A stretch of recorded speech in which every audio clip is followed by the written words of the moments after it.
The NFL draft is quickly approaching, and with that, the Philadelphia Eagles have a lot of big decisions to make as they're in a pretty interesting position. They have 2 first-round picks at number 10 and number 30 overall, and there's a lot of different positions that I'm sure the Eagles would like to address early with these picks. And specifically, the 10th overall selection is a really interesting position for the Eagles to be in because at that spot, there's going to be plenty of great prospects that will surely be available, but taking the best guy there or the best fit for the team might also come with a huge risk. So, will the Eagles end up taking one of these risks, or will they decide to play it safe? Well, some recent news has just come out hinting at what direction the Eagles will go at number 10. Well, we're going to talk all about that in today's video, but before we do that, make sure you go down and subscribe to the channel for more consistent Philadelphia Eagles content coming throughout the entire offseason. You're not going to want to miss it, so make sure you subscribe, turn on notifications, and drop a like on this video if you do enjoy. And now with all that being said, let's get into the video. Throughout his career as the GM of the Philadelphia Eagles, Howie Roseman has been a guy that has definitely not been afraid to take risks, and sometimes these risks pay off, and other times they definitely don't, but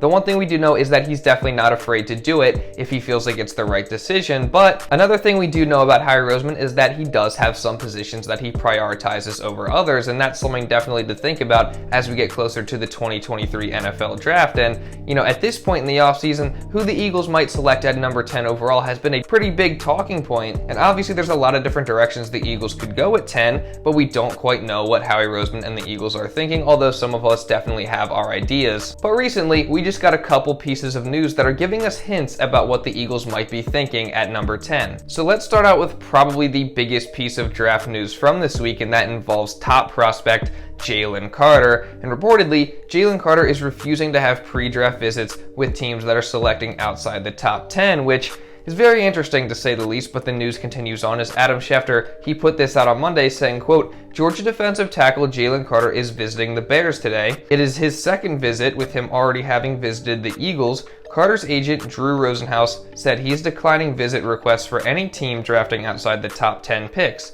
Quote, I'm confident Jalen will go in the top 10, Rosenhaus said. He's a good person, a family man, loves football, and is a generational talent. And these comments are obviously very interesting, and really this entire situation is super interesting. One aspect of these comments that we already knew is that he had visited with the Eagles, which definitely draws a link between the two sides. But I mean, the other aspect of it, and obviously the more, prominent piece of news coming out this week is, why, you just have to wonder why Jalen Carter is refusing to meet with these teams that aren't selecting the top 10. Even if he does believe there's no chance he falls outside the top 10, you have to think that he understands that teams can trade up into the top 10 to select him, and I just don't see the benefit of him not meeting with any of these other teams. I don't understand what the advantage is to that, and you have to ask what the reason is. Like, what is the reason? Why will he not visit with these teams? Well, NFL insider and draft specialist Daniel Jeremiah recently just went on the Pat McAfee show, and he gave his reasoning as to why he thinks Jalen Carter is doing this. Isn't there a chance he should maybe meet with a lot of people to see if somebody maybe wants to trade in to the top 10 to come get him? Or is this just standard operating procedure and this is what people normally do? Well, I think normally when decisions like this get made, it's because you have a backstop. Like there's somebody that's giving you assurances that like this is where the slide ends. You're not getting past us, and you can trust that information. Now, I don't know who that is, but I'm guessing just by looking at all the factors involved that the Philadelphia Eagles, having Jordan Davis, a teammate of his, having Nakobe Dean, a teammate of his, being a team that's pass rush obsessed. They picked 10. So that when I heard that he wasn't meeting teams outside of 10, I'm like, he's got a backstop somewhere in the top 10. And, the Eagles would be my educated guess on that one. So obviously Daniel Jeremiah says here that he thinks the Eagles gave Jalen Carter a guarantee that if he were to get to the 10th overall selection, then the Eagles would take him. And, obviously this is not an official report, but it does make a lot of sense. Obviously there's interest there from the Eagles. They had a pre-draft visit with him earlier in the draft process. And I honestly think that it's a very real possibility that this is what happened, and the Eagles did make Carter a guarantee, and that's why you see him not accepting meetings with teams picking outside the top 10. And if the Eagles did make this guarantee, it's for good reason, because obviously Jalen Carter's a guy they would love to have. He's a generational talent. He's arguably the most talented player in this entire draft class, but the other thing about Jalen Carter is selecting him, despite all the talent he has and all the positives of it, is that he could be a huge risk. Obviously, we all know the incident he was involved in. Obviously, that's not a good look, and we also don't know where Jalen Carter is at mentally. We don't know where his mental health is after this whole situation, and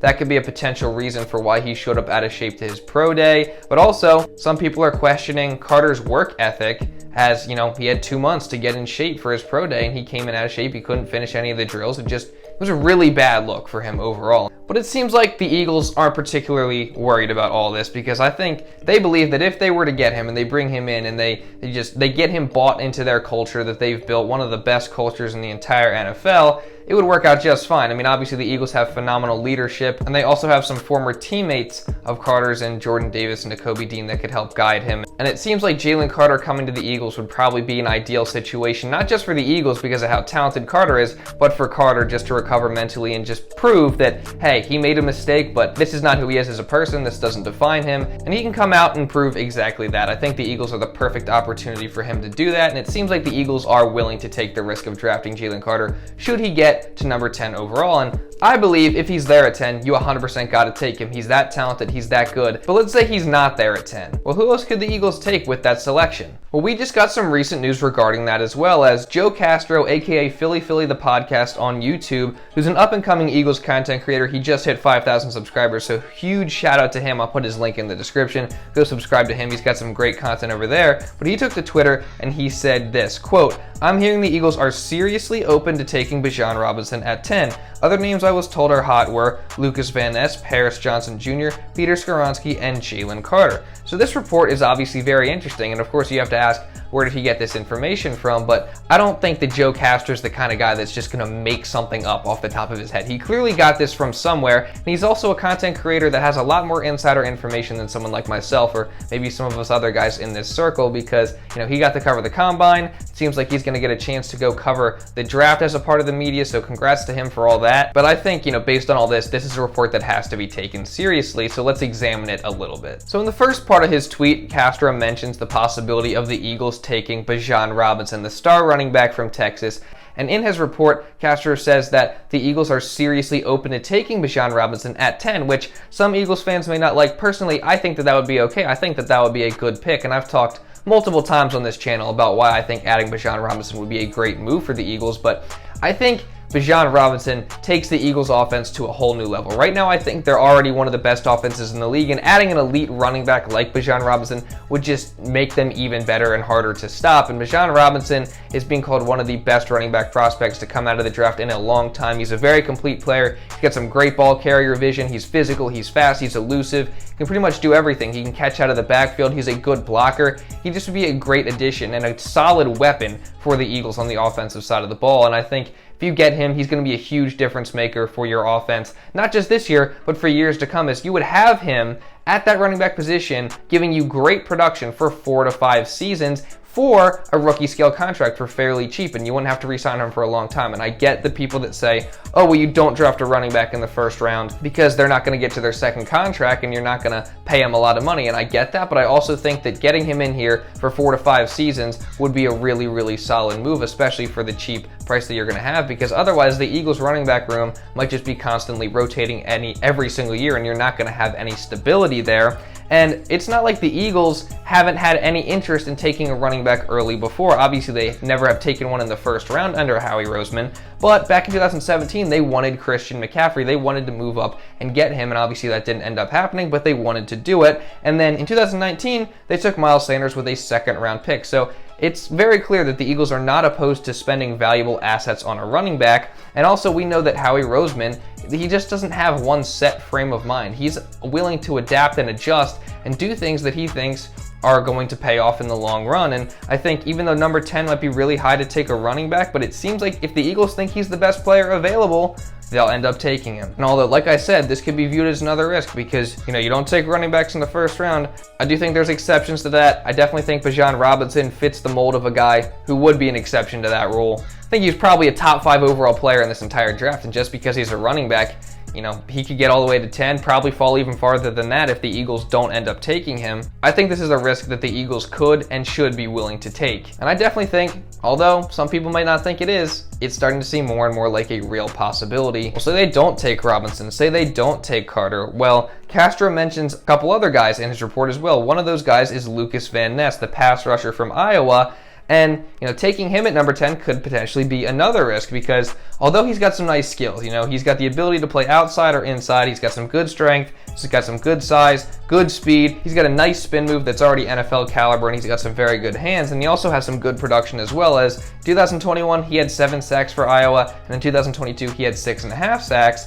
Despite all this, Van Ness still has a very long way to go in terms of becoming the best player he can be and being an NFL-ready player, as, he's a very raw guy. He's only played 2 years of college football, and he just needs to learn the game more and develop more as a pass rusher, get more moves in his bag besides that elite spin move that he already has. He just has a lot left to learn, and in his 2 years at Iowa, he did not start a single game, so that's also something that you have to pay attention to. And even though I think he can definitely turn into a very good NFL player, it definitely would be a risk taking him at number 10 because he does have to develop. And he's probably, out of all the guys that Castro lists here, he's probably the last guy that I would see the Eagles picking out of all these options. But if the Eagles do decide to take him, I can't be mad at it because he's a guy that has very, very high upside. And I definitely think, like I said, he can become a very good player in this league. It's just a matter of he has to be developed right, he has to take the coaching right, and he just has to put in all the work. And we would just have to hope that he would become the player the Eagles drafted him to be. But there's also a couple safer options that are mentioned here in this report. Number 1 being Paris Johnson Jr., the offensive tackle from Ohio State.